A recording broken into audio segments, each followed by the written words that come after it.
what were some similarities to Measure L and to some of the other past measures? Are we ready to go on the similarities? Yeah, we can do that, and then we'll continue to add to the other list as well.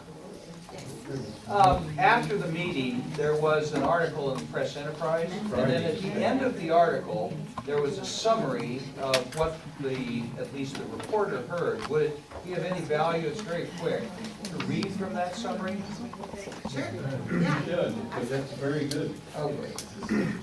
Reading from the Press Enterprise, Friday, November 6th, and it was after that meeting on that Monday. And I'm going to summarize in some instances. The developer would remain, as in Measure L, Terry Manley of New West Properties from Las Vegas. He is not a contractor, he's a developer. So his job is to get the removal of R&C and the homes approved, and then he could possibly sell off the property to the person who will actually build the homes. So it goes on to say, fewer homes, and this is in comparison to Measure L. Last year's Measure L included up to 1,950 homes. The new plan, remember, well, we'll get into that later. The new plan would build no more than 725 homes. Amenities. The project would include recreational trails, a 7-acre park, a police fire station site, and reclaimed water facilities. Homes would range in size from clustered townhomes to large equestrian lots. Bill, I'm going to hold you just Okay. a second. And I'm You gonna were ask waving everyone your to- hand. Because people aren't respecting the one person talking at a time. If everyone People are could stop and we can't talking hear that person. while we have one speaker, because most people are missing what's being said up there.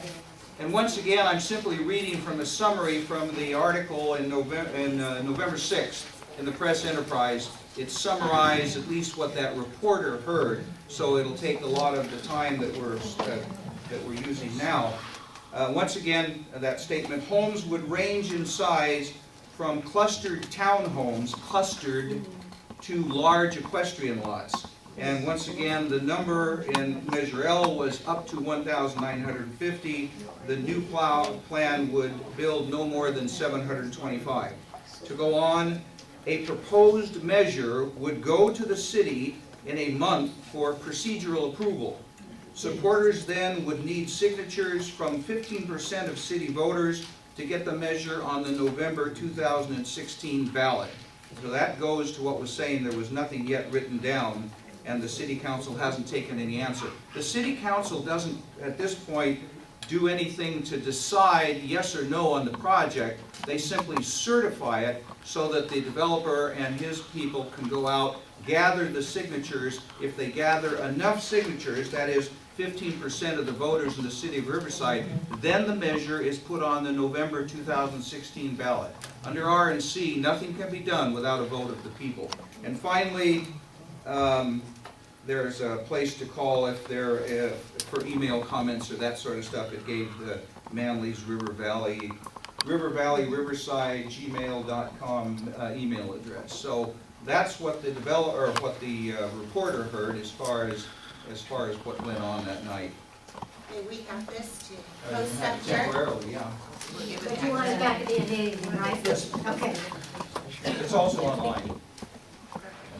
Could we write that down on one of these, either the link or the email address, or at least the date, and that is the name of the title, that people can Google it and find it? Yeah, it's on the first page. All right, again, facts, what we saw, what we heard, what the points were, what are similarities to Measurement L, and I'll add this one, what are new things or distinctives of this, what they presented that are different. Yes, I was given this by a lady who attended a meeting at Janet Goski Center when we were in the throes of Measure L. Terry Manley, the developer, said at that time that he is not a builder. And the way I read this, his intent on Measure L was to get it past the voters and then sell it. He's not gonna build anything, he's gonna sell the property. And that's what you said. This, yeah, that's what this, this lady heard from Terry Manley himself. And I would just sum it up to say that Terry Manley cannot be trusted, period. Stick with the facts, we'll get. That's a fact.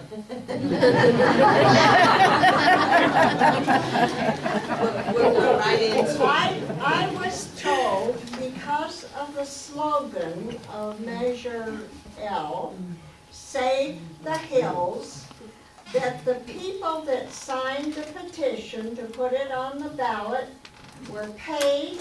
They were from the other areas, the east areas of Riverside, who thought, oh, that sounds wonderful, we must save the hills.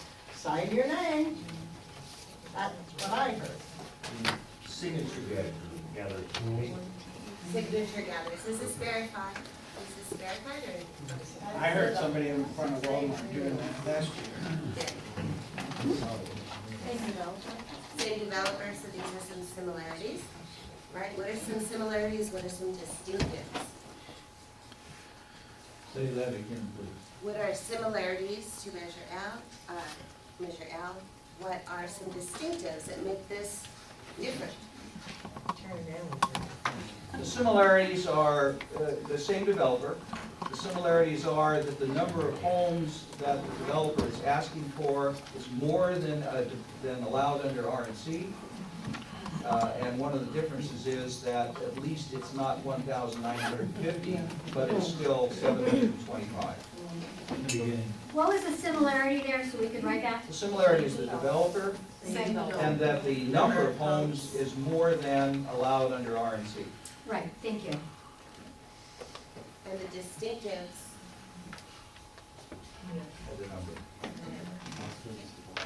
yes, One of the other differences is this time, the developer is acting like he wants input from the community, whereas before Measure L was just showed up on the ballot and took everyone, I think, a little bit by surprise. so he is asking for input. Yes. Only, Did I see a hand over here? One more, let's take two more questions, I'm gonna move us on. going back to that, what she just said, he's asking for input because he was defeated last time. Otherwise, he wouldn't be asking for input. That's just to clarify.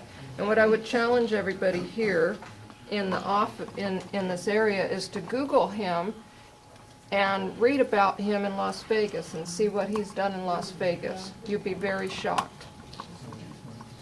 Okay, does anyone else have a similarity or a difference? Linda? The difference is before we were working with Laura and Virginia, and this time we're working against us. That's the big difference to me.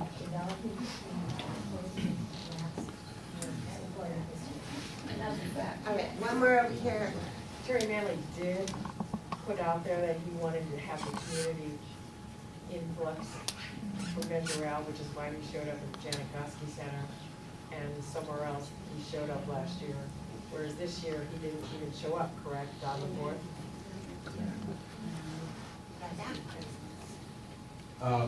Terry Manley has never been vetted. Going back to what the lady back here said, we need to go on New West Community's website and read about this guy. You know, I don't think anybody's vetted him as to his financial ability. Okay. And believe me, there's a lot of red flags. So what I read when I went to that is, in the newspaper and fact, he's had a judgment against him for improper development, for not honoring obligations. He filed bankruptcy and didn't complete a project, and the judgment went against him, and this is all what I read in the paper as fact. That's a little bit The of it. similarity is he can't profitably build under Measure L, and he can't profit under RNC then, and he can't now. If he could profitably build, you would have hillside homes now, and you would have people building there. So in essence, right now, under RNC, you're protected. Yeah.